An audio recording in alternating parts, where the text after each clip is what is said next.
Bonjour et bienvenue dans cette vidéo dans laquelle nous allons découvrir et comprendre l'architecture des ordinateurs.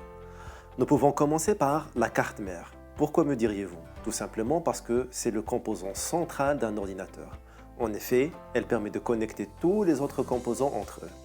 Il faut noter que les cartes mères ne sont pas universelles, c'est-à-dire elles ne fonctionnent qu'avec les microprocesseurs qui leur sont compatibles. J'ai dit microprocesseur, mais qu'est-ce qu'un microprocesseur?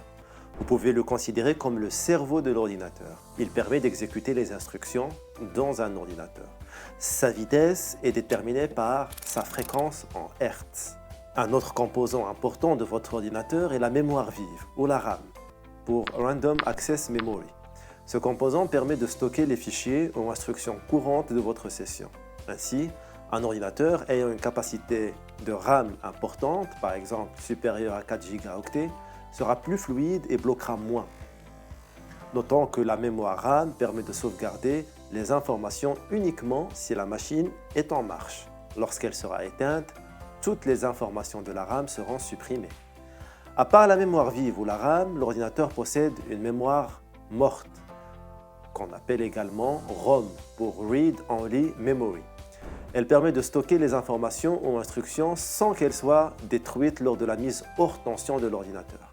Par exemple, les instructions nécessaires au démarrage de l'ordinateur sont stockées dans cette mémoire ROM. Un autre composant essentiel de l'ordinateur est le disque dur. Ce dernier permet de stocker les informations d'une manière permanente.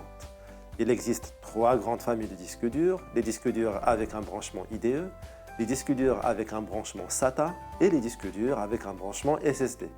Ces derniers permettent de sauvegarder les informations plus rapidement, mais ils sont plus fragiles. Je parle évidemment des disques durs SSD. Tous les composants ayant pour objectif de stocker une quantité d'informations telles que la RAM, ROM ou le disque dur disposent d'une capacité de stockage. Celle-ci peut être exprimée en bits et en bytes. En français, on dit octets. Alors, un bit correspond à une valeur binaire 0 ou 1. Un octet est équivalent à 8 bits. Vous aurez ainsi compris que toutes les informations de l'ordinateur sont codées en bits et donc en octets. Merci pour votre attention, à bientôt.